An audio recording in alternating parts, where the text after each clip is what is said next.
ఒకసారి ఒక సంఘటన జరిగింది. కలకత్తాలో ఉండే రాజవైద్య గంగాధర సేన్ గారి శిష్యుడైన కవిరాజ పరేశనాథ్ రాయ్ గారు కలకత్తా నుంచి కాశీ వచ్చి కవిరాజీయ వైద్యం ద్వారా మంచి పేరు డబ్బు సంపాదించి కృతార్థులయ్యారు. ఈయన కవిరాజీయ వైద్య రంగంలో పారంగతులు ప్రఖ్యాతులు మాత్రమే కారు, కావ్య వ్యాకరణ దర్శన శాస్త్రాది విషయాలను కూడా క్షుణ్ణంగా అధ్యయనం చేసినవారు. దీనివల్ల ఆయనకు కీర్తి వచ్చింది. ఈ కారణంగా దంభం అహంకారం కూడా ఉండేవి. యోగిరాజుల బావమరిది అయిన రాజచంద్ర సన్యాల్ గారితో ఆయనకు స్నేహం ఉండేది. ఆయన ద్వారా పరేశుబాబు గారికి యోగిరాజులతో పరిచయమైంది. పరేశుబాబు గారు చరక సంహితం మీద టీకా కూడా రాశారు. ఒకసారి యోగిరాజుల సమక్షంలో ఆ టీకా మీద చర్చ జరిగింది. ఆ సమయంలో అక్కడ కొందరు శాస్త్రజ్ఞులు పండితులు కూడా కూర్చొని ఉన్నారు. టీకాలోని ఒక విశేషాంశాన్ని చదివిన తరువాత పండితులు తమ తమ అభిప్రాయాల్ని చెబుతూ ఆ టీకను బాగా మెచ్చుకున్నారు. కాని యోగిరాజులు మౌనం వహించి ఉండడం చూసి పరేశుబాబు గారు ఇలా అడిగారు, ఎలా ఉంది టీకా? దీన్ని గురించి మీరేమీ చెప్పలేదు?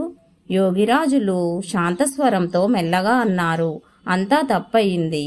అహంకారిగా పేరుగన్న పరేశుబాబు మొహం మీద ఈ రకంగా ప్రతివాదం చేసే సాహసం ఎవరికీ లేకపోయింది.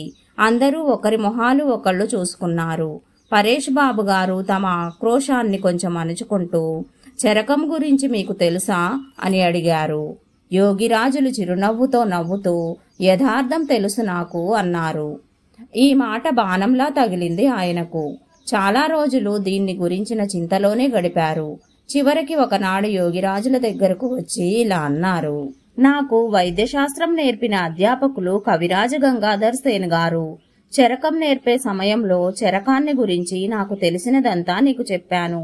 కాని దీని అర్థం కేవలం యోగులైన వారికే తెలుస్తుంది. అలాంటి యోగిని ఎవరినైనా కలుసుకునే అదృష్టం కలిగితే దాని రహస్యార్థాన్ని తెలుసుకోగలుగుతావు అని అన్నారు. ఇది జరిగిన తరువాత పరేశుబాబు గారు యోగిరాజుల దగ్గర శిష్యరికం చేసి వారి అనుయాయులయ్యారు. ముగ్గురి ముందు తాము తల వంచుతామని చెప్పేవారు పరేశుబాబు గారు. మొదట తాము ఎరగని పరమేశ్వరుడి ముందు, రెండోవారు తమ వైద్య గురువులైన గంగాధర్ సేన్ గారు, మూడోవారు శ్యామాచరణ లాహిరి మహాశయులు. ఈ పరేశుబాబు గారే అంత్యకాలంలో యోగ సాధనలో సుప్రతిష్ఠితులయ్యి తరచుగా సమాధి స్థితి పొందుతూ ఉండేవారు.